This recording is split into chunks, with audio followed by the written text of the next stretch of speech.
सतनाम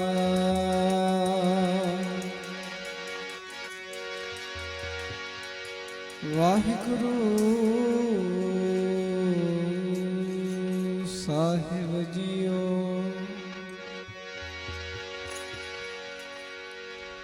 डंडौत बंधन अनकवा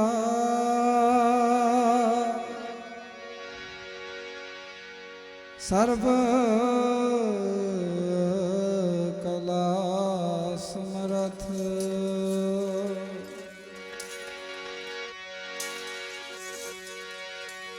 डोलन ते रखो प्रभु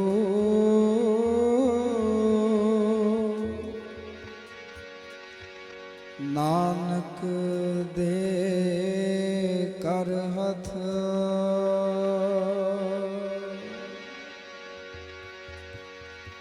तन तन तन जन आया जेह प्रसाद सब जगत तराया। नारायण नरपत नमस्कारे ऐसे गुरु को बल बल जाइए। आप मुक्त मोहि तारे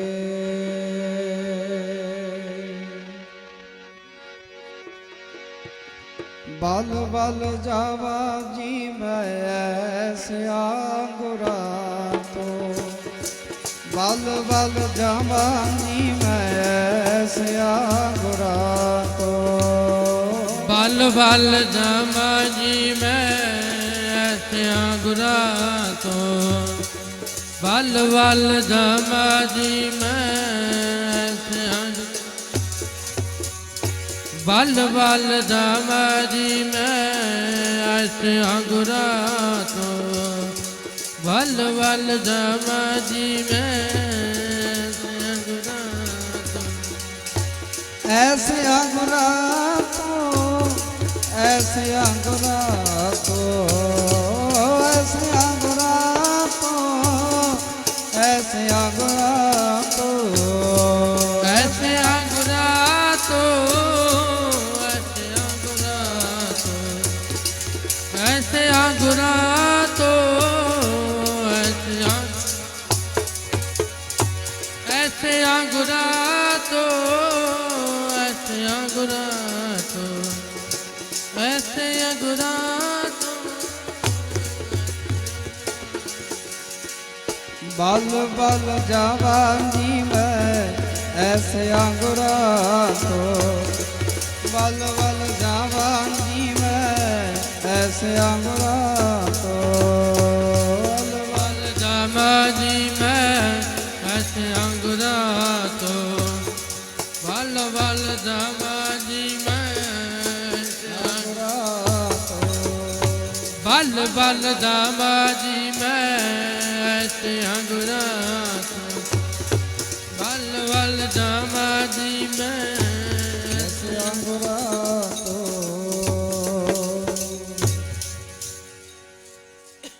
बल बल जावा जी मैं ऐसे गुरा तो। किस गुरु तो बाहर नहीं जा सकते, हाँ कुरबान नहीं जा सकते आ क्योंकि गुरु कहाउण वाले समाज ਦੇ ਵਿੱਚ ਸੰਸਾਰ ਦੇ ਵਿੱਚ ਅਨੇਕਾਂ ਸਨ ਤੇ ਬੜਿਆਂ ਦੇ ਝਗੜੇ ਵੀ ਚੱਲਦੇ ਨੇ। ਪਰ ਸਤਿਗੁਰੂ ਜੀ ਦੀ ਬਾਣੀ ਸਾਨੂੰ ਸਿਖਾਉਂਦੀ ਏ, ਸਮਝਾਉਂਦੀ ਏ ਕਿ ਅਸਲ ਦੇ ਵਿੱਚ ਜਿਹੜਾ ਗੁਰੂ ਹੈ, ਗੁਰੂ ਦੀ ਸ਼ਖਸੀਅਤ, ਗੁਰੂ ਦੀ ਉਪਾਧੀ ਕਿਹੋ ਜੀ ਹੈ। गुरु दो शब्दों का सुमेल है, गो ते रू। गो का अर्थ है हनेरा ते रू का अर्थ है दूर करने वाला। गुरु एक अजिही शख्सियत है, अजिही हस्ती है जिहड़ी हनेरे नूं दूर कर दिंदी है। एक हनेरा है जिहड़ा ਜਦੋਂ ਸੂਰਜ ਢਲ ਜਾਂਦਾ ਉਦੋਂ ਹਨੇਰਾ ਹੋ ਜਾਂਦਾ ਹਰ ਇੱਕ ਪਾਸੇ। ਉਹ ਹਨੇਰੇ ਨੂੰ ਅਸੀਂ ਦੂਰ ਕਰ ਲੈਂਦੇ ਹਾਂ ਘਰਾਂ ਦੇ ਵਿੱਚ ਦੀਵੇ ਬਾਲ ਨੇ ਜਾਂ ਬਲਬ ਰੋਸ਼ਨੀ ਆਦਿਕ ਦਾ ਪ੍ਰਬੰਧ ਕਰਕੇ ਅਸੀਂ ਚਾਨਣ ਕਰ ਲੈਂਦੇ ਹਾਂ, ਉਹ ਹਨੇਰੇ ਨੂੰ ਦੂਰ ਕਰ ਲੈਂਦੇ ਹਾਂ। ਪਰ ਇੱਕ ਹਨੇਰਾ ਸਾਡੀ ਜ਼ਿੰਦਗੀ ਦੇ ਵਿੱਚ ਵੀ ਹੈ, ਜਿਸ ਨੂੰ ਸਤਿਗੁਰੂ ਜੀ ਦੀ ਬਾਣੀ ਆਖਦੀ ਹੈ ਅਗਿਆਨਤਾ ਦਾ ਹਨੇਰਾ,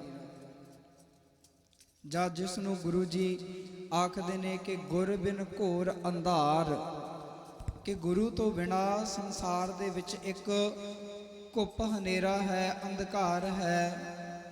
ਗੁਰੂ ਬਿਨ ਸਮਝ ਨਾ ਆਵੇ, ਤੇ ਗੁਰੂ ਤੋਂ ਬਿਨਾ ਉਸ ਹਨੇਰੇ ਦੇ ਵਿੱਚੋਂ ਨਿਕਲਣ ਦੀ ਕੋਈ ਸਮਝ ਸੋਝੀ ਨਹੀਂ ਆਉਂਦੀ।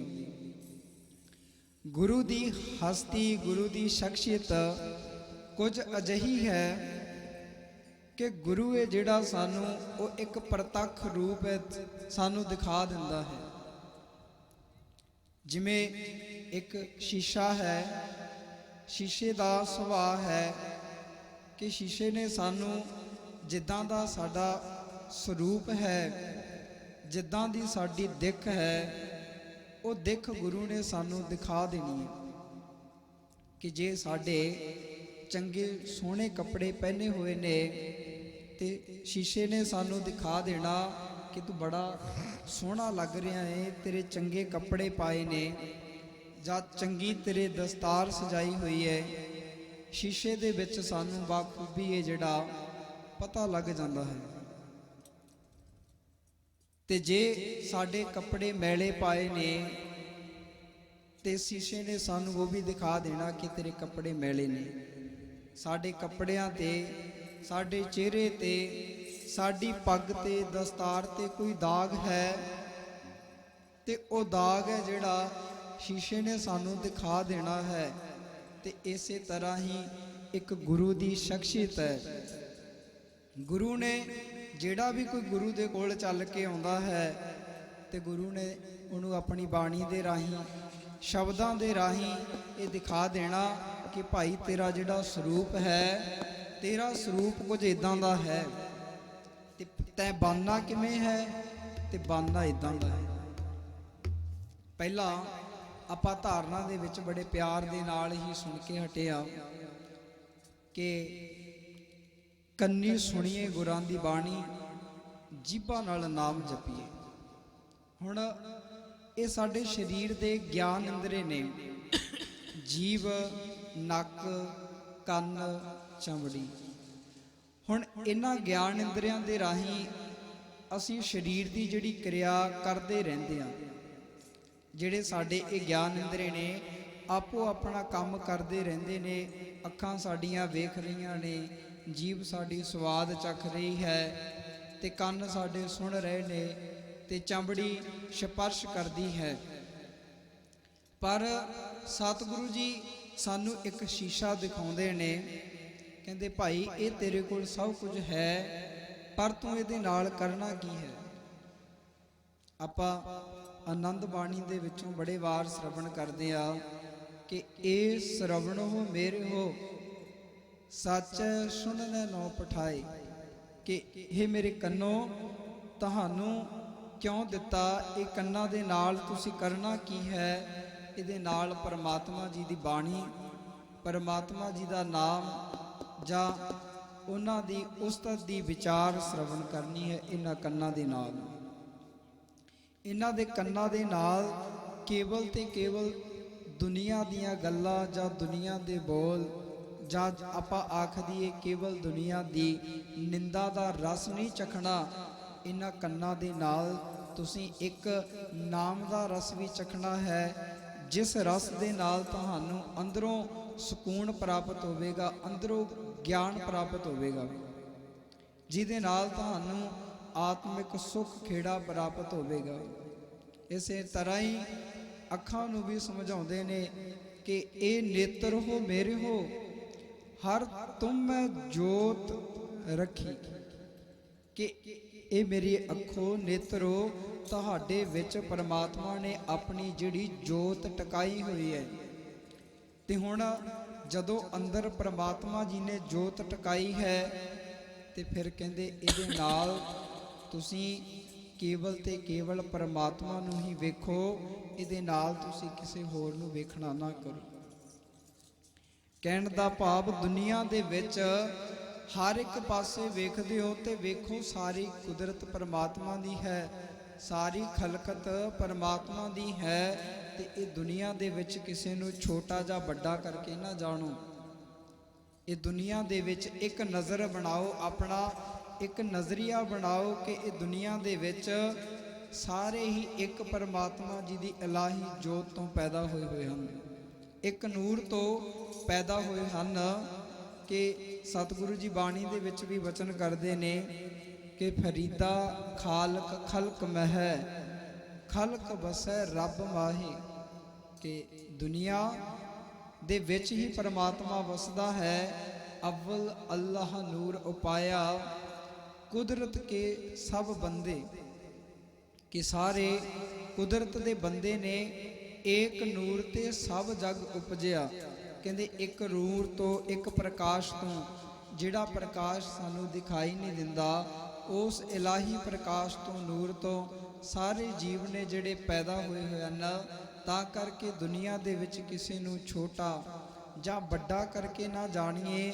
ਦੁਨੀਆ ਦੇ ਵਿੱਚ ਸਿਰਫ ਕੇਵਲ ਤੇ ਕੇਵਲ ਜਾਣਨਾ ਕੀ ਹੈ ਕਿ ਸਾਰੇ ਇੱਕ ਅਸੀਂ ਮਾਲਕ ਦੀ, ਇੱਕ ਪਰਮਾਤਮਾ ਦੀ ਔਲਾਦ ਹਾਂ ਤੇ ਉਹ ਸਾਡਾ ਪਿਤਾ ਹੈ। ਤੂੰ ਹੈ ਮੇਰਾ ਪਿਤਾ, ਤੂੰ ਹੈ ਮੇਰਾ ਮਾਤਾ, ਤੂੰ ਮੇਰਾ ਬੰਧਪ, ਤੂੰ ਮੇਰਾ ਭਰਾਤਾ। ਤੇ ਫਿਰ ਜਦੋਂ ਅਸੀਂ ਇਹ ਕਰਕੇ ਜਾਣਾਂਗੇ ਨਾ ਤੇ ਫਿਰ ਗੁਰੂ ਸਾਡਾ ਰਾਖਾ ਬਣ ਜਾਵੇਗਾ, ਸਾਡੀ ਰੱਖਿਆ ਕਰੇਗਾ। ਜਿੱਥੇ ਕਿਤੇ ਅਸੀਂ ਜਾਵਾਂਗੇ ਗੁਰੂ ਸਾਡੀ ਰਖਵਾਲੀ ਕਰੇਗਾ, ਸਾਨੂੰ ਮਾੜੇ ਪਾਸੇ ਤੋਂ ਵੀ ਮੋੜੇਗਾ। ਤੇ ਗੁਰੂ ਇੰਨਾ ਕੁ ਦਇਆਵਾਨ ਹੋ ਜਾਵੇਗਾ, ਸਾਡੇ ਤੇ ਆਪਣੀ ਮਿਹਰ ਦਾ ਹੱਥ ਇੰਨਾ ਕੁ ਰੱਖ ਲਵੇਗਾ ਕਿ ਜ਼ਿੰਦਗੀ ਦੇ ਵਿੱਚ ਸਾਨੂੰ ਕਦੇ ਦੁੱਖ ਆਦਿਕ ਦੇਖਣੇ ਵੀ ਨਹੀਂ ਪੈਣਗੇ। ਜਿਨ੍ਹਾਂ ਦਾ ਰਾਖਾ ਗੁਰੂ ਆਪ ਹੋ ਜਾਂਦਾ ਹੈ, ਉਹਨਾਂ ਨੂੰ ਕਦੇ ਵੀ ਕੋਈ ਦੁੱਖ ਤਕਲੀਫ ਹੈ ਜਿਹੜੀ ਨਹੀਂ ਦੇਖਣੀ ਪੈਂਦੀ, ਤੇ ਨਾ ਹੀ ਉਹਨਾਂ ਨੂੰ ਸੰਸਾਰ ਦੇ ਵਿੱਚ ਕੰਮਾਂ ਦੇ ਕੋਈ ਵਿੱਚ ਵਿਘਨ ਲੱਗਦਾ ਹੈ, ਅੜਿੱਕਾ ਲੱਗਦਾ ਹੈ। ਜਿਹੜੇ ਗੁਰੂ ਦੇ ਬਣ ਗਏ ਨੇ, ਗੁਰੂ ਦੇ ਨਾਲ ਜੁੜ ਜਾਂਦੇ ਨੇ। ਵਿਘਨ ਨਾ ਕੋਈ ਲੱਗਦਾ, ਜਿਨ੍ਹਾਂ ਦਾ ਰਾਖਾ ਆਪ ਹੋ ਗਿਆ। ਉਹਨਾਂ ਵਿਘਨ ਨਾ ਕੋਈ ਲੱਗਦਾ, ਜਿਨ੍ਹਾਂ ਦਾ ਰਾਖਾ ਆਪ ਹੋ ਗਿਆ। ਕੋਈ ਵਿਘਨ ਨਾ ਲੱਗਦਾ, ਕੋਈ ਨਾ ਦਾ ਰਾਖਾ ਆਪ ਹੋ ਗਿਆ। ਕੋਈ ਵਿਘਨ ਨਾ ਲੱਗਦਾ, ਕੋਈ ਨਾ ਦਾ ਰਾਖਾ ਆਪ ਹੋ ਨਾ ਲੱਗਦਾ, ਕੋਈ ਦਾ ਰਾਖਾ ਆਪ ਹੋ ਗਿਆ। ਦਾ ਕੋਈ ਜਿਨ੍ਹਾਂ ਦਾ ਰਾਖਾ,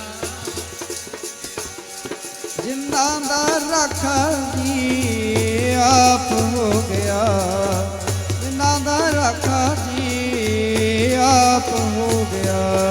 ਜਿਨ੍ਹਾਂ ਦਾ ਰਾਖਾ ਜੀ ਆਪ ਹੋ ਗਿਆ। ਜਿਨ੍ਹਾਂ ਦਾ ਰਾਖਾ ਜੀ ਆਪ ਹੋ ਗਿਆ। ਜਿਨ੍ਹਾਂ ਦਾ ਰਾਖਾ ਜੀ ਆਪ ਹੋ ਗਿਆ। ਜਿਨ੍ਹਾਂ ਦਾ ਰਾਖਾ ਜੀ ਉਹਨਾਂ ਵਿਘਨ ਨਾ ਕੋਈ ਲੱਗਦਾ, ਜਿਨ੍ਹਾਂ ਦਾ ਰਾਖਾ ਆਪ ਹੋ ਗਿਆ। ਉਹਨਾਂ ਵਿਘਨ ਨਾ ਕੋਈ ਲੱਗਦਾ, ਜਿਨ੍ਹਾਂ ਦਾ ਰਾਖਾ ਆਪ ਹੋ ਗਿਆ। ਵਿਘਨ ਨਾ ਲੱਗਦਾ, ਕੋਈ ਨਾ ਦਾ ਰਾਖਾ ਆਪ ਹੋ ਗਿਆ। ਨਾ ਲੱਗਦਾ, ਕੋਈ ਨਾ ਦਾ ਪਿਆਰਾ ਆਪ ਹੋ ਗਿਆ। ਮੇਰੇ ਪਿਆਰੇ ਜਿਨ੍ਹਾਂ ਦਾ ਰਾਖਾ ਆਪ ਹੋ ਗਿਆ। ਪਿਆਰੇ ਜੀ ਜਿਨ੍ਹਾਂ ਦਾ ਰਾਖਾ ਆਪ ਹੋ ਗਿਆ। ਪਿਆਰੇ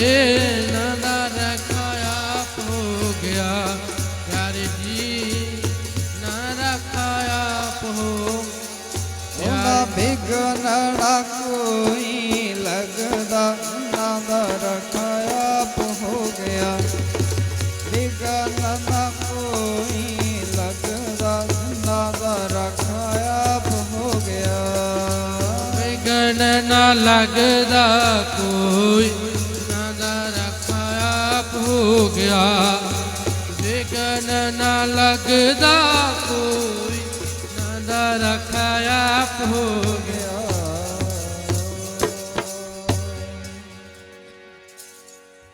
राखा एक हमारा स्वामी, सगल कटा का अंतरजामी। जिन्हां ने गुरु दे नाल सांझ पाई है, गुरु दे नाल स्नेह पाया है, तो गुरु उन्हां दा फिर राखा बन जाता है। तो फिर जिन्हां दा गुरु राखा बन गया तो उन्हां दी जिंदगी दे विच कुछ इदां दा आनंद, इदां दा सुकून आ जाता है, ਜਾਂ ਇਦਾਂ ਦੀ ਉਹਨਾਂ ਦੇ ਜੀਵਨ ਦੇ ਵਿੱਚ ਕੁਝ ਹਾਲਤ ਵਾਪਰਦੀ ਹੈ ਕਿ ਸੋਏ ਅਚਿੰਤਾ ਜਾਗ ਅਚਿੰਤਾ। ਕਿ ਅੱਜ ਦੇ ਸਮੇਂ ਵਿੱਚ ਆਪਾਂ ਵੇਖਦੇ ਆ ਚਿੰਤਾ ਦੇ ਕਾਰਨ, ਡਿਪਰੈਸ਼ਨ ਦੇ ਕਾਰਨ ਬੜਿਆਂ ਲੋਕਾਂ ਨੂੰ ਨੀਂਦ ਨਹੀਂ ਆਉਂਦੀ ਤੇ ਉਹਨਾਂ ਨੂੰ ਨੀਂਦ ਦੀਆਂ ਗੋਲੀਆਂ ਲੈਣੀਆਂ ਪੈਂਦੀਆਂ ਨੇ। ਸਾਰੀ ਰਾਤ ਕਈ ਵਾਰ ਲੋਕ ਦੱਸਦੇ ਨੇ ਕਿ ਜਾਗਦਿਆਂ ਦੀ ਲੰਘ ਜਾਂਦੀ ਹੈ, ਪਰ ਨੀਂਦ ਜਿਹੜੀ ਫਿਰ ਵੀ ਨਹੀਂ ਆਉਂਦੀ। ਕਈ ਦੱਸਦੇ ਨੇ, ਕਹਿੰਦੇ ਸਾਡੀਆਂ ਦਵਾਈ ਚੱਲਦੀ ਹੈ ਨੀਂਦ ਦੀ, ਕਹਿੰਦੇ ਪਹਿਲਾਂ ਇੱਕ ਗੋਲੀ ਲੈ ਕੇ ਨੀਂਦ ਆ ਜਾਂਦੀ ਸੀ ਤੇ ਹੁਣ 2 ਗੋਲੀਆਂ ਲੈਣੀਆਂ ਪੈਂਦੀਆਂ। ਹੁਣ ਜਿਹੋ ਜੀ ਹਾਲਤ ਹੈ, ਲੱਗਦਾ ਹੈ ਕਿ ਅੱਗੇ 3 ਦੀ ਵੀ ਹਾਲਤ ਬਣ ਜਾਣੀ ਹੈ ਕਿ 3 ਗੋਲੀਆਂ ਲੈਣੀਆਂ ਪੈਣਗੀਆਂ। ਕਹਿਣ ਦਾ ਭਾਵ ਜ਼ਿੰਦਗੀ ਦੇ ਵਿੱਚ ਤਣਾਅ, ਚਿੰਤਾ ਇੰਨੇ ਕੁ ਵੱਧ ਚੁੱਕੇ ਨੇ, ਜਿਨ੍ਹਾਂ ਦੇ ਕਰਕੇ ਮਨੁੱਖ ਇੰਨਾ ਕੁ ਦੁਵਿਧਾ ਦੇ ਵਿੱਚ ਪੈ ਗਿਆ, ਇੰਨਾ ਕੁ ਮਨੁੱਖ ਆਪਣੇ ਜੀਵਨ ਤੋਂ ਪਛੜ ਗਿਆ, ਡਿਸਟਰਬ ਹੋ ਗਿਆ ਆਪਣੇ ਜੀਵਨ ਤੋਂ, ਕਿ ਬੰਦੇ ਨੂੰ ਸਮਝ ਹੀ ਨਹੀਂ ਆਉਂਦੀ ਕਿ ਕਰੀਏ ਤਾਂ ਕੀ ਕਰੀਏ। ਤਾਂ ਜਿਵੇਂ ਆਪਾਂ ਆਰੰਭ ਦੇ ਵਿੱਚ ਹੀ ਵਿਚਾਰ ਰੰਭੇ ਸੀ ਕਿ ਗੁਰ ਬਿਨ ਘੋਰ ਆਧਾਰ, ਗੁਰੂ ਬਿਨ ਸਮਝ ਨਾ ਆਵੇ। ਗੁਰੂ ਦੇ ਬਿਨਾ ਸੰਸਾਰ ਇੱਕ ਹਨੇਰੇ ਦੇ ਵਿੱਚ ਜਿਹੜਾ ਆਪਣਾ ਜੀਵਨ ਬਤੀਤ ਕਰਦਾ ਹੈ, ਤਾਂ ਫਿਰ ਗੁਰੂ ਤੋਂ ਬਿਨਾ ਸੰਸਾਰ ਨੂੰ ਸਮਝ ਕਿਵੇਂ ਆਵੇਗੀ। ਗੁਰੂ ਇੱਕ ਗਿਆਨ ਦਾ ਮੁਜੱਸਮਾ ਹੈ, ਗਿਆਨ ਦੀ ਕਿਰਨ ਹੈ ਗੁਰੂ, ਤੇ ਗੁਰੂ ਦੇ ਨਾਲ ਹੀ ਸਾਨੂੰ ਅਗਿਆਨਤਾ ਦੀ ਨੀਂਦਰ ਦੇ ਵਿੱਚੋਂ ਅਸੀਂ ਜਾਗ ਸਕਦੇ ਹਾਂ ਤੇ ਅਗਿਆਨਤਾ ਦੇ ਹਨੇਰੇ ਦੇ ਵਿੱਚੋਂ ਨਿਕਲ ਸਕਦੇ ਹਾਂ। ਤੇ ਗੁਰੂ ਦੇ ਨਾਲ ਹੁਣ ਜਦੋਂ ਅਸੀਂ ਜੁੜਨਾ ਹੋਵੇਗਾ ਤੇ ਗੁਰੂ ਦੇ ਕੋਲ ਅਸੀਂ ਸਾਰੇ ਆਉਂਦੇ ਹਾਂ, ਨਮਸਕਾਰ ਵੀ ਕਰਦੇ ਹਾਂ ਤੇ ਗੁਰੂ ਦੀ ਬਾਣੀ ਵੀ ਸੁਣਦੇ ਹਾਂ, ਸਾਰੇ ਅਸੀਂ ਬੜੇ ਪ੍ਰੇਮ ਦੇ ਨਾਲ ਸੇਵਾਵਾਂ ਵੀ ਕਰਦੇ ਹਾਂ। ਪਰ ਪੰਚਮ ਪਾਤਸ਼ਾਹ ਧੰਨ ਸ਼੍ਰੀ ਗੁਰੂ ਅਰਜਨ ਦੇਵ ਜੀ ਮਹਾਰਾਜ ਬਚਨ ਕਰਦੇ ਨੇ, ਕਹਿੰਦੇ ਗੁਰੂ ਦੇ ਕੋਲ ਸਭ ਆਉਂਦੇ ਨੇ, ਗੁਰੂ ਦੇ ਸਿੱਖ ਵੀ ਆਉਂਦੇ ਨੇ, ਗੁਰੂ ਦੇ ਸੇਵਕ ਵੀ ਆਉਂਦੇ ਨੇ। ਕਹਿੰਦੇ ਸੇਵਕ ਸਿੱਖ ਪੂਜਣ ਸਭ ਆਵਹਿ, ਸਭ ਗਾਵਹਿ ਹਰ ਹਰ ਊਤਮ ਬਾਣੀ। ਕਹਿੰਦੇ ਸੇਵਕ ਵੀ ਆਉਂਦੇ ਨੇ, ਸਿੱਖ ਵੀ ਆਉਂਦੇ ਨੇ, ਸੇਵਾ ਕਰਨ ਵਾਲੇ ਵੀ ਆਉਂਦੇ ਨੇ, ਸਿੱਖੀ ਕਮਾਉਣ ਵਾਲੇ ਵੀ ਆਉਂਦੇ ਨੇ। ਪਰ ਕਹਿੰਦੇ ਗਾਵਿਆ ਸੁਣਿਆ ਤਿਨ ਕਾ ਹਰ ਥਾਂ ਪਾਵੈ। ਕਹਿੰਦੇ ਗੁਰੂ ਇਹ ਜਿਹੜਾ ਬਾਣੀ ਸੁਣੀ ਹੋਈ ਤੇ ਬਾਣੀ ਪੜ੍ਹੀ ਹੋਈ ਉਹਨਾਂ ਦੀ ਥਾਂ ਪੈਂਦੀ ਹੈ।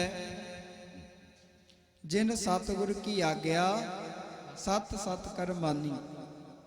ਜਿਨ੍ਹਾਂ ਨੇ ਗੁਰੂ ਦੀ ਆਗਿਆ ਨੂੰ, ਗੁਰੂ ਦੇ ਹੁਕਮ ਨੂੰ ਸਤ ਸਤ ਕਰਕੇ ਜਾਣ ਲਿਆ, ਸਤ ਸਤ ਕਰਕੇ ਮੰਨ ਲਿਆ ਹੈ, ਗੁਰੂ ਜੀ ਕਹਿੰਦੇ ਉਹ ਮੇਰੇ ਦਰ ਤੇ ਆਏ ਹੋਏ ਪ੍ਰਵਾਨ ਨੇ।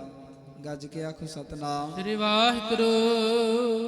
ਗੁਰੂ ਦੇ ਕੋਲ ਕੱਲਾ ਆਉਣਾ ਜ਼ਰੂਰੀ ਨਹੀਂ, ਗੁਰੂ ਨੂੰ ਅਪਣਾਉਣਾ ਜ਼ਰੂਰੀ ਹੈ। ਕਿ ਜੋ ਗੁਰੂ ਨੇ ਸਾਨੂੰ ਬਚਨ ਕਰ ਦਿੱਤਾ, ਉਹ ਗੁਰੂ ਦਾ ਬਚਨ ਵੀ ਮੰਨਣਾ ਬੜਾ ਜ਼ਰੂਰੀ ਹੈ।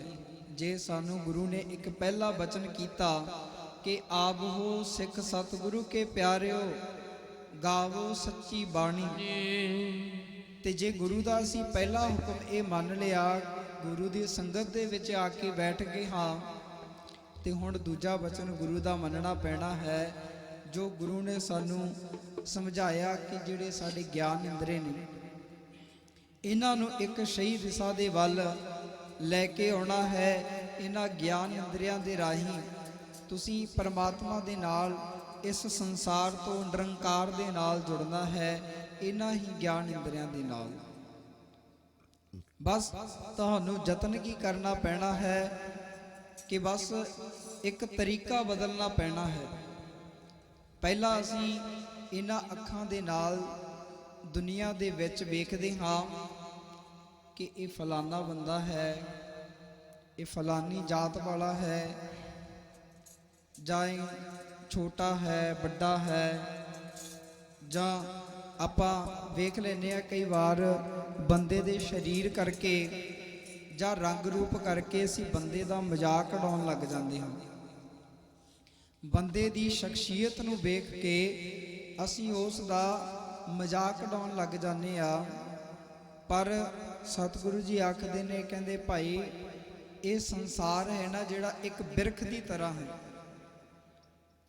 ਜਿਵੇਂ ਇੱਕ ਬਿਰਖ ਦੇ ਵਿੱਚ ਕਿੰਨੇ ਜੀਵ ਆ ਕੇ ਬੈਠ ਜਾਂਦੇ ਨੇ, ਉੱਥੇ ਪੰਛੀ ਵੀ ਆ ਕੇ ਬੈਠਦੇ ਨੇ, ਹੋਰ ਜੀਵ ਵੀ ਆ ਕੇ ਉਹਦੀ ਛਾਂ ਦੇ ਥੱਲੇ ਬੈਠ ਜਾਂਦੇ ਨੇ। ਹੁਣ ਕੋਈ ਜੀਵ ਕਿਵੇਂ ਬੋਲਦਾ, ਕੋਈ ਜੀਵ ਕਿਵੇਂ ਬੋਲਦਾ, ਕੋਈ ਉੱਡਣ ਵਾਲਾ ਹੈ, ਕੋਈ ਚੱਲਣ ਵਾਲਾ ਹੈ, ਜਾਂ ਕੋਈ ਆਪਣੇ ਪੇਟ ਦੇ ਬਲ ਦੇ ਨਾਲ ਤੁਰਨ ਵਾਲਾ ਹੈ, ਜਿਵੇਂ ਸੱਪ ਆਦਿ। ਪਰ ਕਹਿੰਦੇ ਉਹ ਕਿਸੇ ਦੇ ਨਾਲ ਕੋਈ ਗਿਲਾ ਨਹੀਂ ਕਰਦੇ। ਕਹਿੰਦੇ ਬਿਰਖ ਹੈ ਹੇਠ ਸਭ ਜੰਤ ਇਕੱਠੇ, ਇੱਕ ਤੱਤੇ ਇੱਕ ਬੋਲਣ ਮਿੱਠੇ।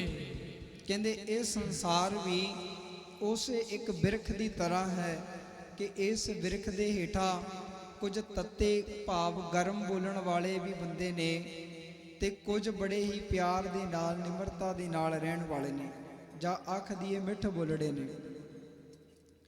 ਕਈਆਂ ਦਾ ਸਰੀਰ ਕਰਕੇ ਸਾਡੇ ਦੇ ਨਾਲੋਂ ਫਰਕ ਹੈ, ਕਿਉਂਕਿ ਮਾਟੀ ਏਕ ਅਨੇਕ ਭਾਂਤ ਕਰ।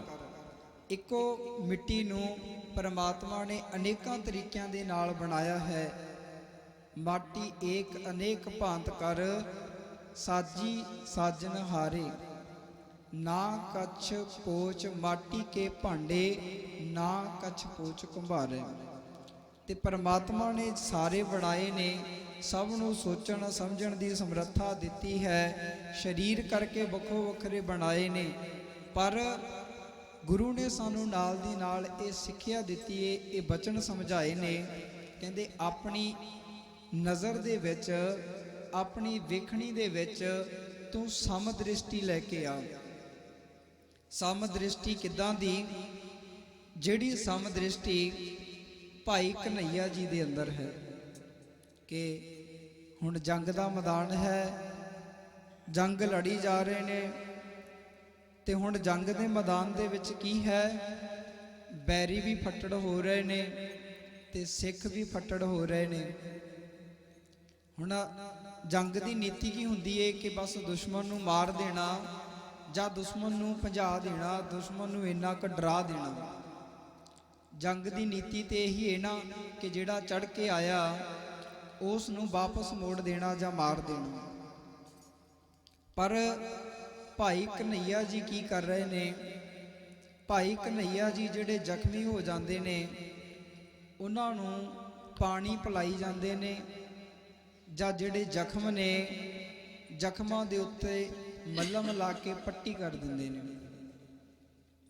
ਤੇ ਜਦੋਂ ਵੇਖ ਰਹੇ ਨੇ, ਕੁਝ ਲੋਕਾਂ ਨੇ ਜਾਂ ਕੁਝ ਸਿੱਖਾਂ ਨੇ ਵੇਖਿਆ, ਤੇ ਗੁਰੂ ਜੀ ਕੋਲ ਆ ਕੇ ਸ਼ਿਕਾਇਤ ਕਰਦੇ ਨੇ।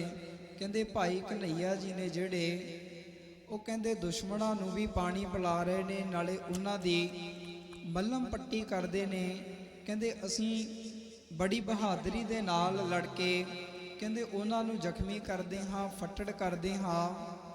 ਪਰ ਕਹਿੰਦੇ ਭਾਈ ਕਨ੍ਹਈਆ ਜੀ ਨੇ ਜਿਹੜੇ, ਉਹਨਾਂ ਨੂੰ ਸਾਡੇ ਨਾਲ ਜੰਗ ਕਰਨ ਦੇ ਲਈ ਫਿਰ ਤਿਆਰ ਕਰ ਦਿੰਦੇ ਨੇ।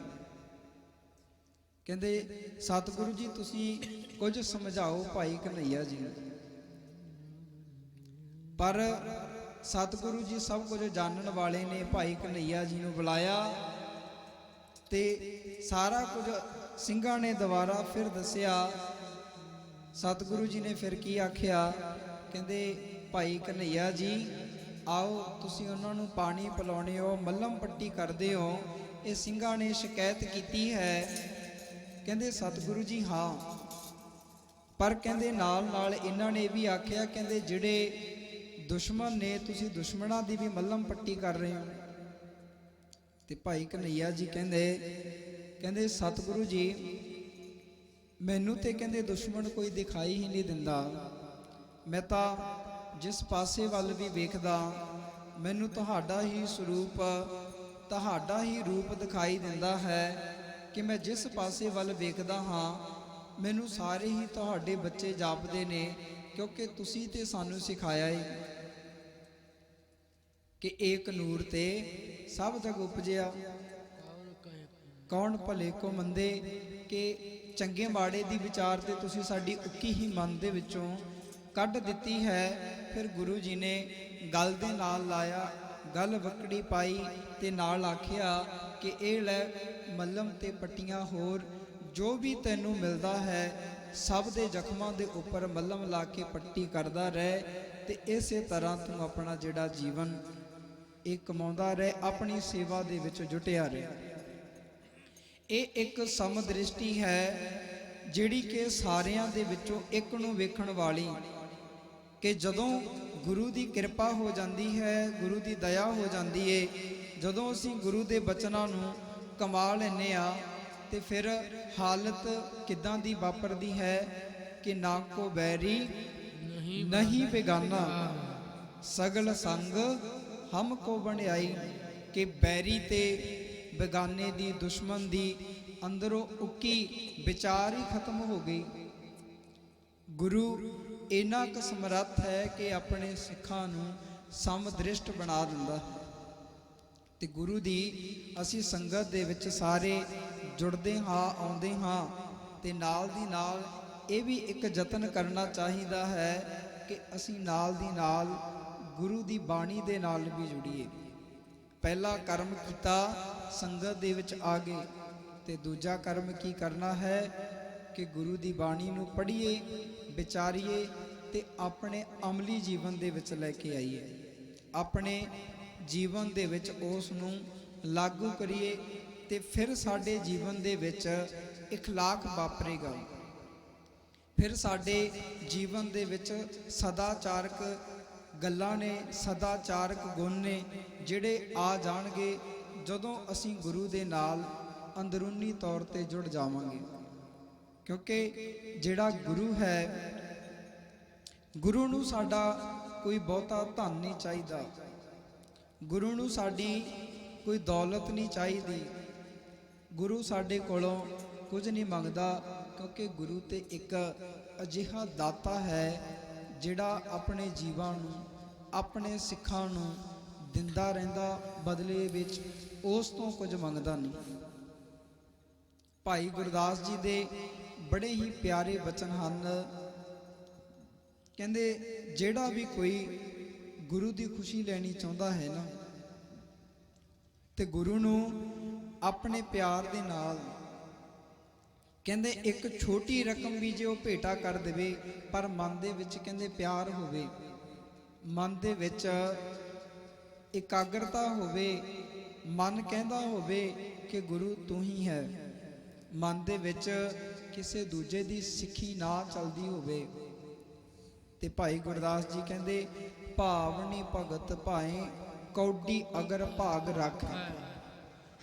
ਕਹਿੰਦੇ ਆਪਣੀ ਭਾਵਨਾ ਦੇ ਨਾਲ ਇੱਕ ਗੁਰੂ ਦਾ ਸਿੱਖ ਜਾਂ ਸੇਵਕ ਗੁਰੂ ਨੂੰ ਇੱਕ ਕੌਡੀ ਵੀ ਦਾਨ ਕਰ ਦੇਵੇ ਨਾ, ਤੇ ਗੁਰੂ ਦੇ ਦਰ ਤੇ ਉਹ ਵੀ ਪ੍ਰਵਾਨ ਹੋ ਜਾਂਦੀ ਹੈ।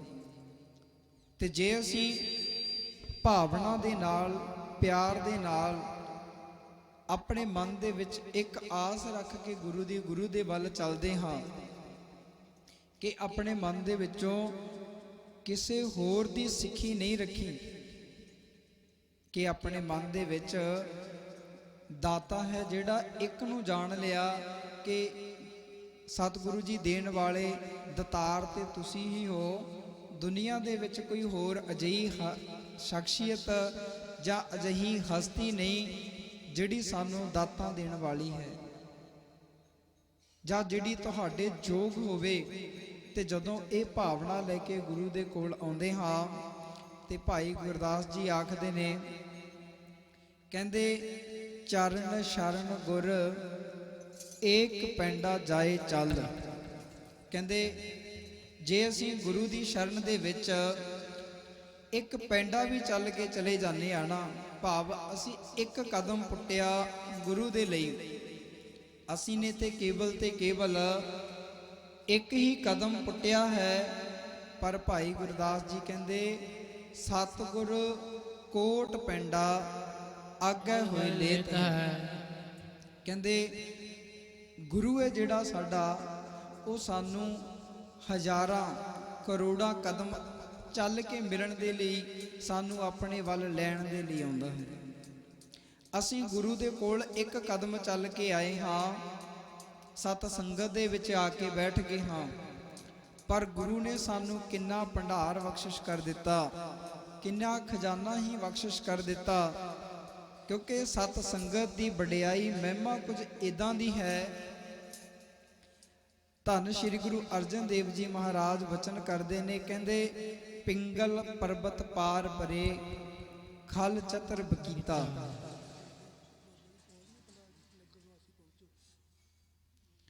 ਪਿੰਗਲ ਪਰਬਤ ਪਾਰ ਪਰੇ ਖਲ ਚਤਰ ਬਕੀਤਾ, ਅੰਦਲੇ ਤ੍ਰਿਭਵਨ ਸੂਝਿਆ ਗੁਰ ਭੇਟ ਪਨੀਤਾ। ਮਹਿਮਾ ਸਾਧੂ ਸੰਗ ਕੀ ਸੁਣੋ ਮੇਰੇ ਮੀਤਾ।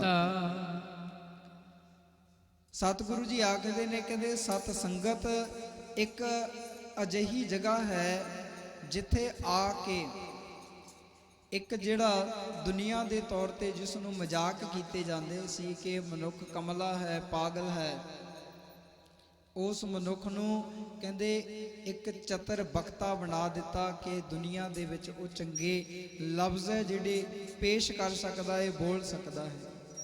ਗੁਰੂ ਦੀ ਸੰਗਤ ਦੀ ਇੰਨੀ ਕੁ ਮਹਿਮਾ ਹੈ।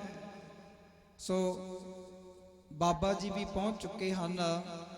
ਸਰਬੱਤ ਨਗਰ ਨਿਵਾਸੀ ਸੰਗਤਾਂ ਨੂੰ ਦੁਬਾਰਾ ਫਿਰ ਬੇਨਤੀ ਹੈ ਕਿ ਭਾਈ ਵੱਧ ਤੋਂ ਵੱਧ ਸੰਗਤ ਹੈ ਜਿਹੜੀ ਪਹੁੰਚਣ ਦੀ ਕਿਰਪਾਲਤਾ ਕਰੋ, ਕਿਉਂਕਿ ਜੇ ਦੀਵਾਨ ਦੇ ਵਿੱਚ, ਪੰਡਾਲ ਦੇ ਵਿੱਚ ਸੰਗਤ ਨਹੀਂ ਹੋਵੇਗੀ ਤੇ ਫਿਰ ਦੀਵਾਨ ਕੇਵਲ ਕੰਧਾਂ ਨੂੰ ਜਾਂ ਦਰਖਤਾਂ ਨੂੰ ਨਹੀਂ ਸੁਣਾਏ ਜਾਣੇ। ਸੋ ਸੰਗਤਾਂ ਨੂੰ ਬੇਨਤੀ ਹੈ ਕਿ ਜਲਦੀ ਤੋਂ ਜਲਦੀ ਪਹੁੰਚਣ ਦੀ ਕਿਰਪਾਲਤਾ ਕਰੋ, ਤਾਂ ਜੋ ਆਪਾਂ ਬਾਬਾ ਜੀ ਦੇ ਕੋਲੋਂ ਵੀ ਗੁਰਮਤਿ ਵਿਚਾਰਾਂ ਸ਼ਰਵਣ ਕਰਕੇ ਆਪਣਾ ਮਨੁੱਖਾ ਜੀਵਨ ਦਾ ਲਾਹਾ ਪ੍ਰਾਪਤ ਕਰ ਸਕੀਏ। ਸੋ ਸਤ ਸੰਗਤ ਹੀ ਇੱਕ ਅਜਿਹਾ ਤੀਰਥ ਹੈ ਜਿੱਥੇ ਆ ਕੇ ਸਾਡੇ ਮਨ ਦੀ, ਸੰਸਾਰ ਦੇ ਵਿੱਚ ਜਿੰਨੇ ਸਾਡੇ ਕਰਮ ਕੀਤੇ ਹੋਏ ਨੇ, ਉਹ ਵਿਕਾਰਾਂ ਦੀ ਮੈਲ ਨੂੰ ਅਸੀਂ ਧੋ ਸਕਦੇ ਹਾਂ। ਤੇ ਸਤ ਸੰਗਤ ਦੇ ਵਿੱਚ ਜੁਟ ਕੇ ਬਾਣੀ ਸੁਣ ਕੇ, ਨਾਮ ਜਪ ਕੇ ਅਸੀਂ ਆਪਣੇ ਮਨ ਨੂੰ ਸ਼ੀਤਲ ਕਰ ਸਕਦੇ ਆ। ਕੇਵਲ ਤੇ ਕੇਵਲ ਸਤ ਸੰਗਤ ਹੀ ਹੈ। ਸੋ ਆਓ ਆਪਾਂ ਕੁਝ ਕੁ ਧਾਰਨਾ ਪੜ੍ਹ ਕੇ ਸਮਾਪਤੀ ਦੇ ਵੱਲ ਵਧਾਂਗੇ। ਸੋ ਨਾਲ ਦੀ ਨਾਲ ਸੰਗਤਾਂ ਨੂੰ ਫਿਰ ਬੇਨਤੀ ਹੈ ਕਿ ਭਾਈ ਬਾਬਾ ਜੀ ਪਹੁੰਚ ਚੁੱਕੇ ਹਨ। ਸੋ ਆਓ ਉਹਨਾਂ ਦੇ ਕੋਲੋਂ ਵਿਚਾਰਾਂ ਸੁਣੀਏ ਤੇ ਆਪਣਾ ਜੀਵਨ ਹੈ ਜਿਹੜਾ ਸਫਲ ਬਣਾਈਏ। ਕੋਈ ਬੀਜ ਲੈ ਧਰਮ ਵਾਲੀ ਕਿਆਰੀ, ਪਾਪਾਂ ਵਾਲੇ ਖੇਤ ਬੀਜਦਾ। ਕੋਈ ਬੀਜ ਲੈ ਧਰਮ ਵਾਲੀ ਕਿਆਰੀ, ਪਾਪਾਂ ਵਾਲੇ ਖੇਤ ਬੀਜਦਾ। ਕੋਈ ਬੀਜ ਲੈ ਧਰਮ ਵਾਲੀ ਕਿਆਰੀ, ਪਾਪਾਂ ਵਾਲੇ ਖੇਤ ਬੀਜ ਲੈ। ਕੋਈ ਬੀਜ ਲੈ ਧਰਮ ਵਾਲੀ ਕਿਆਰੀ, ਪਾਪਾਂ ਵਾਲੇ ਖੇਤ ਬੀਜ। ਕੋਈ ਬੀਜ ਲੈ ਧਰਮ ਵਾਲੀ ਕਿਆਰੀ, ਪਾਪਾਂ ਵਾਲੇ ਖੇਤ ਬੀਜ ਲੈ। ਕੋਈ ਬੀਜ ਲੈ ਧਰਮ ਵਾਲੀ ਕਿਆਰੀ, ਪਾਪਾਂ ਵਾਲੇ ਖੇਤ ਬੀਜ ਲੈ। ਪਾਪਾਂ ਵਾਲੇ ਜੀ ਖੇਤ ਬੀਜਦਾ, ਪਾਪਾਂ ਵਾਲੇ ਜੀ ਖੇਤ ਬੀਜਦਾ। ਪਾਪਾਂ ਵਾਲੇ ਜੀ ਖੇਤ ਖੇਤ ਬੀਜ ਲੈ ਓ ਪਾਪਾ ਵਾਲੇ ਜੀ ਖੇਤ ਬੀਜ ਓ ਪਾਪਾ ਵਾਲੇ ਜੀ ਖੇਤ ਬੀਜ ਲੈ ਓ ਪਾਪਾ ਵਾਲੇ ਜੀ ਕੋਈ ਬੀਜ ਲੈ ਧਰਮ ਵਾਲੀ ਕਿਆਰੀ ਪਾਪਾਂ ਵਾਲੇ ਖੇਤ ਬੀਜਦਾ ਕੋਈ ਬੀਜ ਲੈ ਧਰਮ ਵਾਲੀ ਕਿਆਰੀ ਪਾਪਾਂ ਵਾਲੇ ਖੇਤ ਬੀਜਦਾ ਕੋਈ ਬੀਜ ਲੈ ਧਰਮ ਵਾਲੀ ਕਿਆਰੇ ਪਾਪਾਂ ਵਾਲੇ ਖੇਤ ਬੀਜ ਲੈ ਕੋਈ ਬੀਜ ਲੈ ਧਰਮ ਵਾਲੀ ਕਿਆਰੇ ਪਾਪਾਂ ਵਾਲੇ ਖੇਤ ਬੀਜ ਮੇਰੇ ਪਿਆਰੇ ਪਾਪਾਂ ਵਾਲੇ ਖੇਤ ਬੀਜਦਾ ਪਿਆਰੇ ਜੀ ਪਾਪਾਂ ਵਾਲੇ ਖੇਤ ਬੀਜਦਾ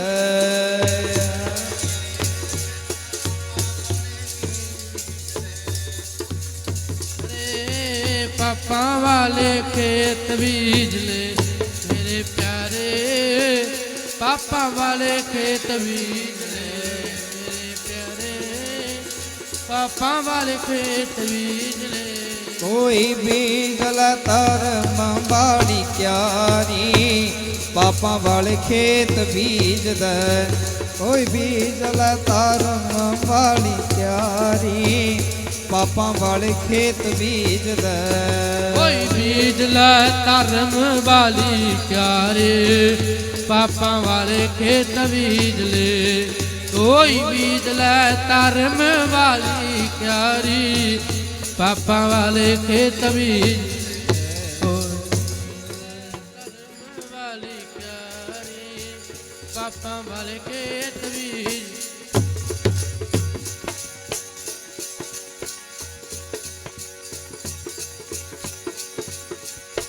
ਨਾਮ ਜਪਿਆ ਤੋਂ ਦੂਰ ਹੁੰਦੇ ਦੁੱਖੜੇ ਸੇਵਾ ਕਰਕੇ ਮਾਨ ਪਾਈਦਾ ਨਾਮ ਜਪਿਆ ਤੋਂ ਦੂਰ ਹੁੰਦੇ ਦੁੱਖੜੇ ਸੇਵਾ ਕਰਕੇ ਮਾਨ ਪਾਈਦਾ ਨਾਮ ਜਪਿਆ ਤੋਂ ਦੂਰ ਹੁੰਦੇ ਦੁੱਖੜੇ ਸੇਵਾ ਕਰਕੇ ਮਾਨ ਪਾਈਦਾ ਨਾਮ ਜਪਿਆ ਤੋਂ ਦੂਰ ਹੁੰਦੇ ਦੁੱਖੜੇ ਸੇਵਾ ਕਰਕੇ ਮਾਨ ਪਾਈ ਨਾਮ ਜਪਿਆ ਤੋਂ ਦੂਰ ਹੁੰਦੇ ਦੁੱਖੜੇ ਸੇਵਾ ਕਰਕੇ ਮਾਨ ਪਾਈਦਾ ਨਾਮ ਜਪਿਆ ਤੋਂ ਦੂਰ ਹੁੰਦੇ ਦੁੱਖੜੇ ਸੇਵਾ ਕਰਕੇ ਮਾਨ ਪਾਈਦਾ ਸੇਵਾ ਕਰਕੇ ਜੀ ਮਾਨ ਪਾਈਦਾ ਸੇਵਾ ਕਰਕੇ ਜੀ ਮਾਨ ਪਾਈਦਾ ਸੇਵਾ ਕਰਕੇ ਜੀ ਮਾਨ ਪਾਈਦਾ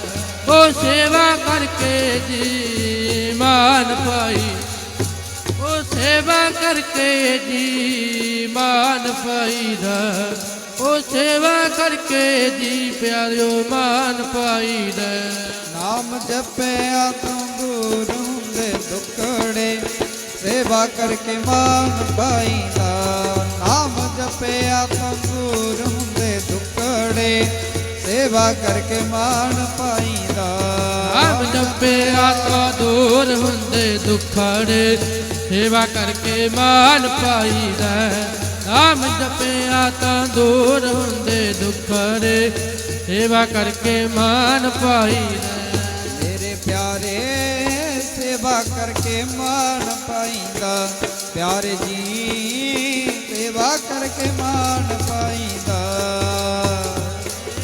ਸੇਵਾ ਕਰਕੇ ਮਾਨ ਪਾਈਦਾ ਮੇਰੇ ਪਿਆਰੇ ਸੇਵਾ ਕਰਕੇ ਮਾਨ ਪਾਈ ਪਿਆਰੇ ਜੀ ਸੇਵਾ ਕਰਕੇ ਮਾਨ ਪਾਈਦਾ ਪਿਆਰੇ ਜੀ ਸੇਵਾ ਕਰਕੇ ਮਾਨ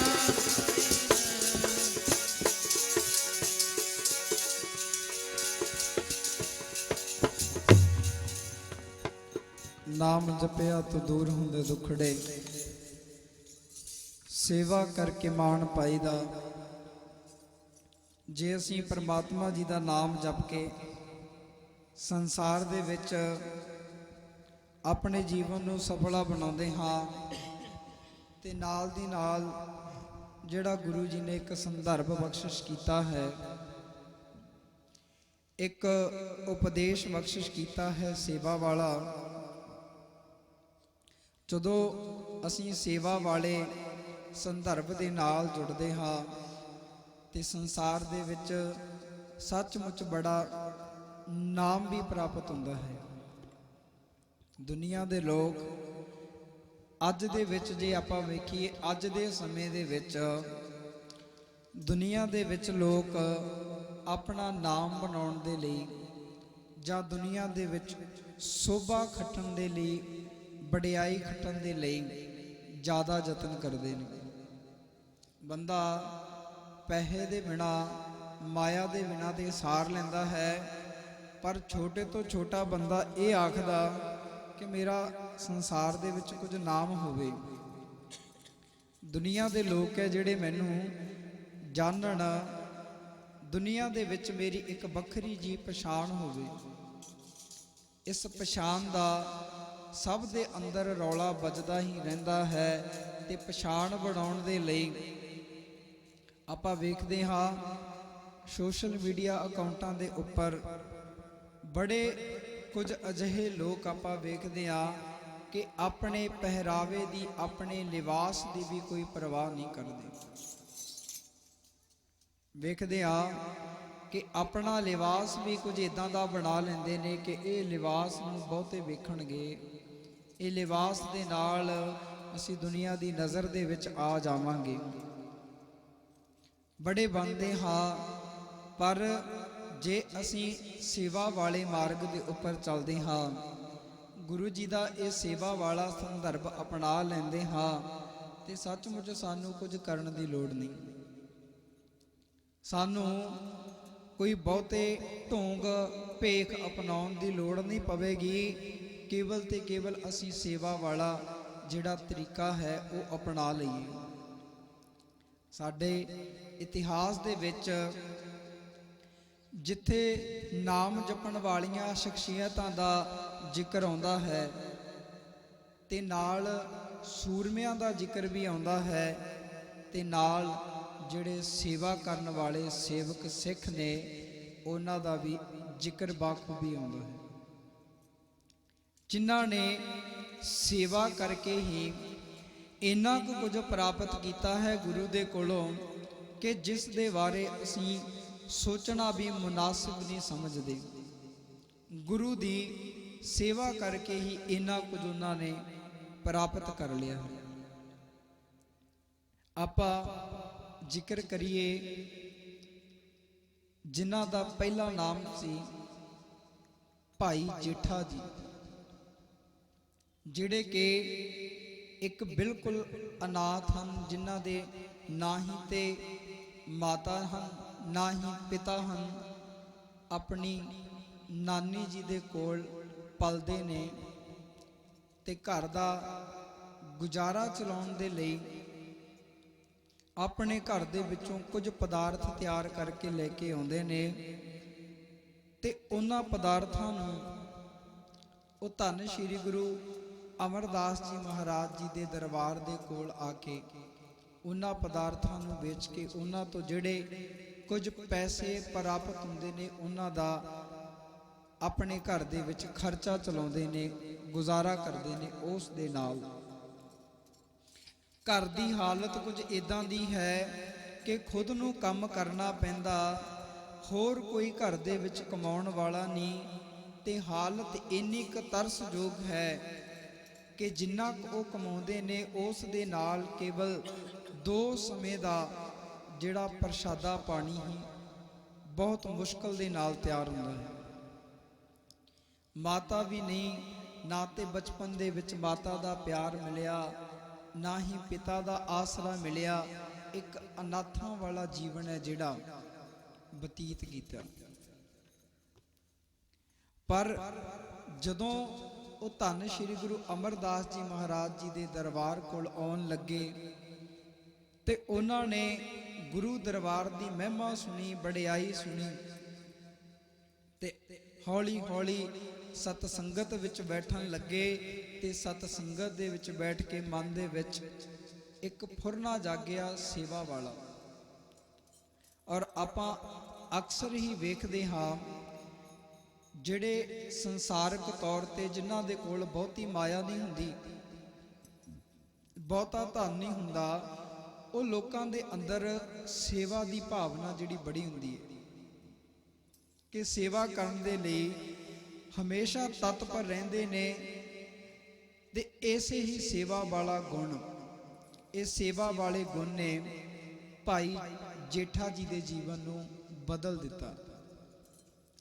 ਤੇ ਜਦੋਂ ਗੁਰਦਰਬਾਰ ਦੀ ਸੇਵਾ ਕਰਦੇ ਨੇ ਤੇ ਸੇਵਾ ਕਰਦੇ ਕਰਦੇ ਇੰਨਾ ਕੁ ਗੁਰੂ ਦੇ ਨਾਲ ਪਿਆਰ ਪੈ ਗਿਆ, ਸਨੇਹ ਪੈ ਗਿਆ ਕਿ ਹੁਣ ਕੋਈ ਦੁਨੀਆ ਦੀ ਬਹੁਤੀ ਸੁਰਤ ਵੀ ਨਹੀਂ ਰਹਿੰਦੀ, ਕਮਾਈ ਦੀ ਵੀ ਕੋਈ ਬਹੁਤਾ ਖਿਆਲ ਨਹੀਂ ਰਹਿੰਦਾ।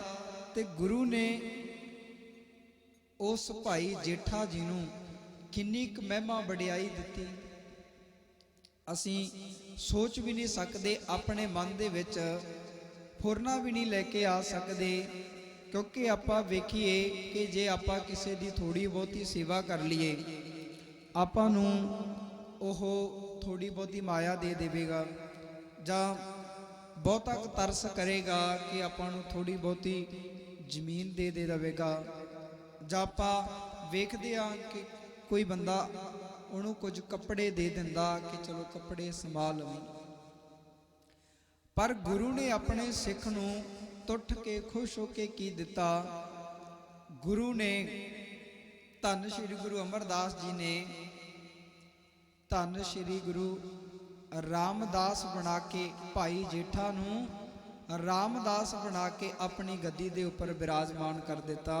ਗੱਜ ਕੇ ਆਖੋ ਸਤਨਾਮ ਵਾਹਿਗੁਰੂ। ਆਪਣੀ ਹੀ ਗੱਦੀ ਦੇ ਉੱਪਰ ਬਿਰਾਜਮਾਨ ਕਰ ਦਿੱਤਾ, ਜਿਹਦਾ ਨਾ ਕੋਈ ਸੀ, ਨਾ ਪਿਤਾ ਸੀ, ਨਾ ਮਾਤਾ ਸੀ, ਨਾ ਕੋਈ ਭੈਣ ਭਰਾ ਸੀ। ਤੇ ਗੁਰੂ ਦਾ ਜਿਹਨੇ ਆਸਰਾ ਤੱਕਿਆ ਤੇ ਜਦੋਂ ਗੁਰੂ ਦੀ ਸੇਵਾ ਦੇ ਵਿੱਚ ਜੁਟਿਆ ਤੇ ਗੁਰੂ ਨੇ ਉਹਨੂੰ ਆਪਣਾ ਬਣਾ ਲਿਆ ਤੇ ਆਪਣੀ ਹੀ ਗੱਦੀ ਦੇ ਉੱਪਰ ਬਿਠਾ ਦਿੱਤਾ। ਇੱਥੇ ਇੱਕ ਬਸ ਨਹੀਂ ਹੋਈ, ਆਪਾਂ ਵੇਖਦੇ ਹਾਂ ਕਿ ਜਦੋਂ ਇੱਕ ਪਿਤਾ ਹੈ ਨਾ, ਜਿਹੜਾ ਇੱਕ ਪਿਤਾ ਦੇ ਸਿਰ ਤੇ ਜਦੋਂ ਇੱਕ ਪਰਿਵਾਰ ਦੇ ਵਿੱਚ ਇੱਕ ਬੇਟੀ ਦਾ ਜਨਮ ਹੋ ਜਾਵੇ, ਇੱਕ ਬੱਚੀ ਦਾ ਜਨਮ ਹੋ ਜਾਵੇ, ਤਾਂ ਮਾਤਾ ਪਿਤਾ ਦੇ ਸਿਰ ਤੇ ਇੱਕ ਵੱਡੀ ਜ਼ਿੰਮੇਵਾਰੀ ਹੈ ਨਾ ਜਿਹੜੀ ਉਹ ਬਣ ਜਾਂਦੀ ਏ ਕਿ ਸਾਡੀ ਬੇਟੀ ਦੇ ਲਈ ਕੋਈ ਚੰਗਾ ਵਰ ਹੈ ਜਿਹੜਾ ਉਹ ਮਿਲ ਜਾਵੇ। ਤੇ ਉਸ ਦੇ ਲਈ ਮਾਤਾ ਪਿਤਾ ਇਹ ਜਿਹੜੇ ਚਿੰਤਤ ਰਹਿੰਦੇ ਨੇ ਹਰ ਸਮੇਂ ਕਿ ਸਾਡੀ ਬੱਚੀ ਨੂੰ ਇੱਕ ਚੰਗਾ ਜੋਗ ਵਰ ਮਿਲ ਜਾਵੇ। ਕਿਉਂਕਿ ਜੇ ਚੰਗਾ ਜੋਗ ਵਰ ਨਾ ਮਿਲੇ ਤੇ ਆਪਾਂ ਵੇਖਦੇ ਆ ਕਿ ਬੱਚੀ ਦਾ ਜੀਵਨ ਹੈ ਜਿਹੜਾ ਨਰਕ ਵਰਗਾ ਬਣ ਜਾਂਦਾ ਹੈ, ਜਾਂ ਉਹ ਜੀਵਨ ਨੂੰ ਵੇਖ ਕੇ ਕਹਿ ਦਿੰਨੇ ਆ ਕਿ ਇਹ ਨਰਕ ਹੈ, ਇਸ ਨੂੰ ਜੀਵਨ ਨਹੀਂ ਆਖਿਆ ਜਾ ਸਕਦਾ। ਸਭ ਤੋਂ ਜ਼ਰੂਰੀ ਗੱਲ ਜਦੋਂ ਇਹ ਹੁੰਦੀ ਏ, ਇੱਕੋ ਇੱਕ ਪਿਤਾ ਦੇ ਲਈ ਸਭ ਤੋਂ ਵੱਡਾ ਕਰਮ ਇਹ ਹੁੰਦਾ ਕਿ ਜਿਹਨੂੰ ਜਦੋਂ ਆਪਣੀ ਬੇਟੀ ਦਾ ਕੰਨਿਆ ਦਾਨ ਕਰਨਾ ਤੇ ਜਿਹੜਾ ਇੱਕ ਚੰਗਾ ਵਰ ਹੈ ਉਹ ਟੋਲ ਲਿਆ ਜਾਵੇ, ਉਹ ਲੱਭ ਲਿਆ ਜਾਵੇ। ਤੇ ਧੰਨ ਸ਼੍ਰੀ ਗੁਰੂ ਅਮਰਦਾਸ ਜੀ ਮਹਾਰਾਜ ਨੇ ਵੀ ਫਿਰ ਜਦੋਂ ਆਪਣੀ ਬੇਟੀ ਦੇ ਲਈ ਵਰ ਟੋਲਣਾ ਚਾਹਿਆ ਤੇ ਹੁਣ ਅਸੀਂ ਵੇਖਦੇ ਹਾਂ, ਅਸੀਂ ਜ਼ਮੀਨ ਵੇਖਦੇ ਹਾਂ, ਚੰਗਾ ਘਰ-ਬਾਰ ਵੇਖਦੇ ਹਾਂ ਤੇ ਵੇਖਦੇ ਹਾਂ ਇਹਦੇ ਕੋਲ ਕਿੰਨਾ ਕੁ ਬੈਂਕ ਬੈਲੈਂਸ ਹੈ, ਜਾਂ ਇਹ ਜੌਬ, ਇਹ ਨੌਕਰੀ ਕੀ ਕਰਦਾ। ਪਰ ਧੰਨ ਸ਼੍ਰੀ ਗੁਰੂ ਅਮਰਦਾਸ ਜੀ ਮਹਾਰਾਜ ਜੀ ਨੇ ਕੀ ਵੇਖਿਆ ਕਿ ਇਹਦੇ ਅੰਦਰ ਭਾਵਨਾ ਕਿੰਨੀ ਕੁ ਹੈ, ਇਹਦੇ ਅੰਦਰ ਪ੍ਰੇਮ ਕਿੰਨਾ ਹੈ ਕਿ ਉਹ ਭਾਵਨਾ ਪ੍ਰੇਮ ਨੂੰ ਦੇਖ ਕੇ ਧੰਨ ਸ਼੍ਰੀ ਗੁਰੂ ਅਮਰਦਾਸ ਜੀ ਮਹਾਰਾਜ ਨੇ ਭਾਈ ਜੇਠਾ ਜੀ, ਜਿਨ੍ਹਾਂ ਨੂੰ ਅਸੀਂ ਆਪਣੇ ਚੌਥੇ ਗੁਰੂ ਧੰਨ ਸ਼੍ਰੀ ਗੁਰੂ ਰਾਮਦਾਸ ਜੀ ਮਹਾਰਾਜ ਜੀ ਦੇ ਨਾਮ ਨਾਲ ਜਾਣਦੇ ਹਾਂ, ਆਪਣੀ ਬੇਟੀ ਦਾ ਰਿਸ਼ਤਾ ਹੈ ਜਿਹੜਾ ਉਹਨਾਂ ਦੇ ਨਾਲ ਤੈਅ ਕਰ ਦਿੱਤਾ। ਕਿਉਂਕਿ ਉਹਨਾਂ ਨੂੰ ਪਤਾ ਹੈ ਕਿ ਜਿਹੜਾ ਸੰਸਾਰ ਦਾ ਧਨ ਹੈ ਇਹ ਤੇ ਥੋੜ੍ਹ ਚਿਰ ਹੀ ਹੁੰਦਾ ਕਿ ਅੱਜ ਹੈ ਕੱਲ ਨਹੀਂ ਹੋਵੇਗਾ। ਪਰ ਜਿਹੜਾ ਧਨ ਸ੍ਰੀ ਗੁਰੂ ਰਾਮਦਾਸ ਜੀ ਮਹਾਰਾਜ ਜੀ ਨੂੰ ਪ੍ਰਾਪਤ ਹੋ ਗਿਆ ਸੀ, ਉਹ ਧਨ ਚਾਹੇ ਆਪਾਂ ਸੰਸਾਰ ਦੀ ਜਿੰਨੀ ਵੀ ਸੰਪਤੀ ਦਾਨ ਕਰ ਦਈਏ ਉਹ ਫਿਰ ਵੀ ਨਹੀਂ ਮਿਲਣ ਵਾਲਾ। ਉਹ ਧਨ ਕਿਹੜਾ ਹੈ? ਉਹ ਧਨ ਹੈ ਸਤਿਗੁਰ ਸਿੱਖ ਕੋ ਨਾਮ ਧਨ ਦੇ, ਗੁਰ ਕਾ ਸਿੱਖ ਵੱਡ ਭਾਗੀ ਹੈ। ਤੇ ਵੱਡੇ ਭਾਗਾਂ ਵਾਲਾ ਉਹ ਸਿੱਖ ਬਣ ਜਾਂਦਾ ਹੈ ਤੇ ਜਿਨ੍ਹਾਂ ਨੂੰ ਗੁਰੂ ਦੇ ਕੋਲੋਂ ਨਾਮ ਦੀ ਦਾਤ ਹੈ ਜਿਹੜੀ ਪ੍ਰਾਪਤ ਹੋ ਜਾਂਦੀ ਹੈ। ਸੋ ਆਪ ਸੰਗਤ ਦੇ ਨਾਲ ਇੰਨੀਆਂ ਵਿਚਾਰਾਂ ਦੀ ਸਾਂਝ ਪਾਉਣ ਦਾ ਸਮਾਂ ਪ੍ਰਾਪਤ ਹੋਇਆ ਹੈ। ਸੋ ਬੇਅੰਤ ਵਿਚਾਰਾਂ ਕਰਦੇ, ਬੇਨਤੀਆਂ ਕਰਦੇ ਬੜੀਆਂ ਭੁੱਲਾਂ ਹੋ ਜਾਂਦੀਆਂ ਹਨ। ਗੁਰੂ ਅਤੇ ਸੰਗਤ ਬਖਸ਼ਣਯੋਗ ਹੈ, ਅਣਜਾਣ ਜਿਹਾ ਬੱਚਾ ਸਮਝ ਕੇ ਬਖਸ਼ ਲੈਣਾ ਜੀ। ਸੋ ਹੁਣ ਸਤਿਕਾਰਯੋਗ ਬਾਬਾ ਜੀ ਪਹੁੰਚ ਚੁੱਕੇ ਹਨ। ਆਓ ਆਪਾਂ ਉਹਨਾਂ ਦੇ ਕੋਲੋਂ ਵੀ ਗੁਰਮਤਿ ਵਿਚਾਰਾਂ ਸ਼ਰਵਣ ਕਰੀਏ। ਇੰਨੀਆਂ ਹੀ ਬੇਨਤੀਆਂ ਪ੍ਰਵਾਨ ਕਰਨੀਆਂ ਜੀ। ਵਾਹਿਗੁਰੂ ਜੀ ਕਾ ਖਾਲਸਾ, ਵਾਹਿਗੁਰੂ ਜੀ ਕੀ ਫਤਿਹ।